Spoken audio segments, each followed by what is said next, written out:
Whenever you are upset about situations and people, that's a reminder then that there was a confusion about importance, what matters and what is secondary and what is primary.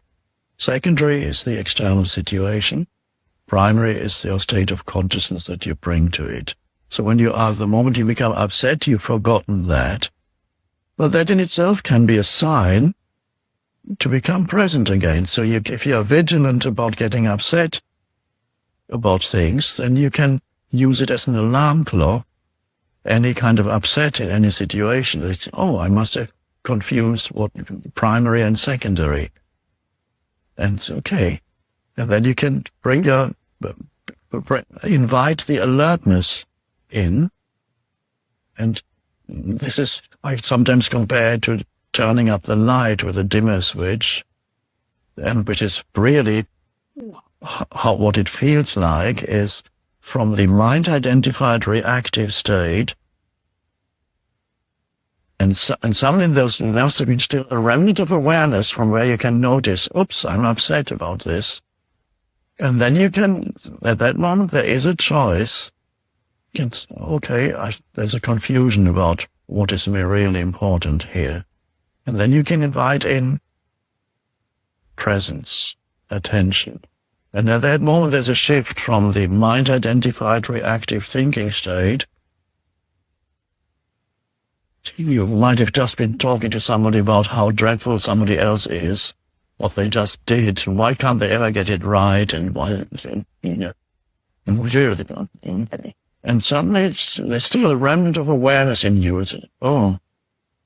And so you begin to witness that inside you, and at that moment you have a choice. You can say, okay, you recognize you got confusion of primary and secondary, and then you go, okay, let's become present. A deep breath might help. Looking around you might help. Anything that brings you into the present moment brings up, okay, you step out of the mind-identified state. What that means when I say you step out of, it means your consciousnness removes itself from the thinking. Your consciousness was in the thought forms. You then reclaim the consciousness. The consciousness reclaims itself, so to speak. You reclaim the consciousness from its incarnated form. In the thought or emotional form, it had incarnated into this form. This is the dream of consciousness. You reclaim it, or it reclaims itself, because you are ultimately it. And so consciousness then is withdrawn from the form, the thought form, the emotional thought. Well, let's say this is consciousness and this is thought. Then it goes, consciousness was trapped in that thought. It had become that thought, and in the same way that water can become ice. So this is just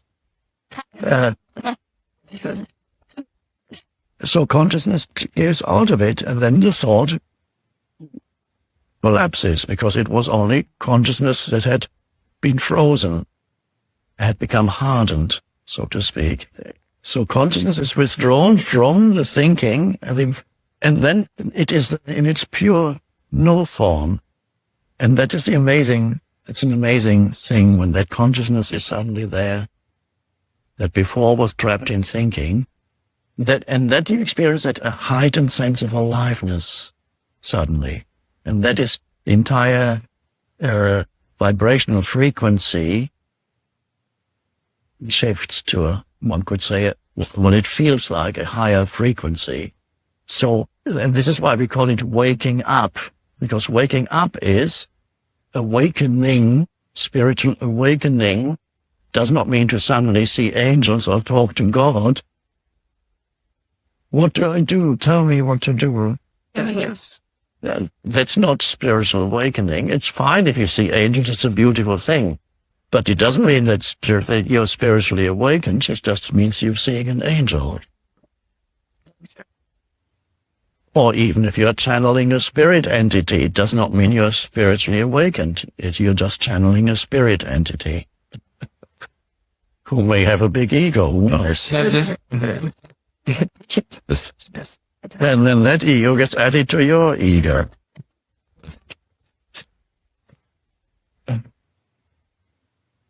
So the amazing process then is consciousness disidentifies from what it had incarnated into, and that leads to an enormous sense of intensified aliveness suddenly, and that is part of that what we call alertness that arises.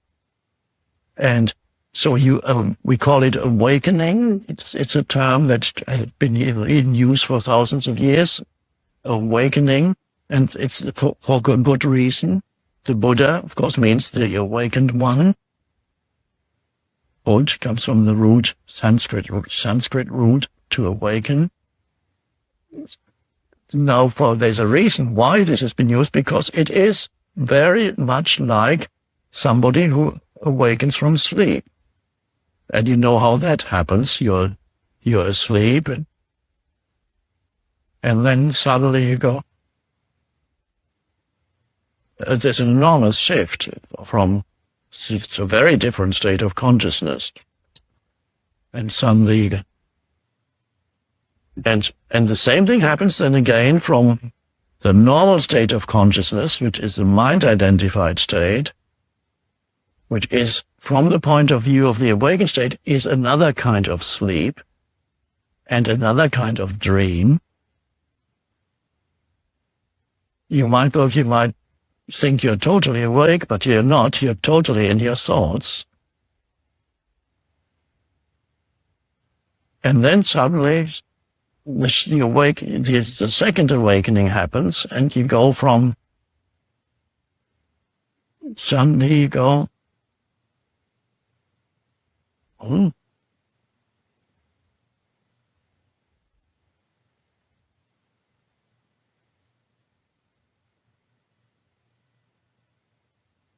complete shift. That's why it's called, and you can feel the entire energy field suddenly shifting. And that may have to happen many times in you. You lose it. It doesn't mean you necessarily stay awakened. Once it can happen. And then the momentum of the egoic consciousness may, of course, reassert itself, and you're in another wave of reactivity and story making and mind identification until you begin to notice again you're upset again. In fact, you've been upset the last 5 hours, but you didn't even know it because it was so normal.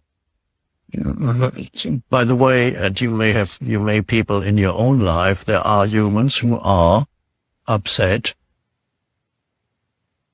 on a continuous basis. It's almost their normal state. No, they don't know that, because if you live with something all the time, you no longer know it. I compare it to a noise that you hear in a room, generated by some machine or air conditioner or the fridge. And after a few hours, you no longer know that there is a noise. You don't know it. You only know it when suddenly it stops and you say, gosh, has that been going on for all these hours? And suddenly it's so peaceful here. And this fridge must have been on for weeks. And the same with inner state. Many humans still exist whose normal state is basically a state of contraction, tightness, which is a form of upset. And even when there's nothing much happening externally to upset them, they're still upset. And they don't know it, but really they are looking for, when even there's nothing happening externally to upset them, they are looking for an excuse out there to justify their state of upsetness, so to speak. So they're looking for something that they can get upset about because they're already upset inside. There's already that energy field, and they're just waiting for. It's a bit like, this is how a dream, by the way, happens.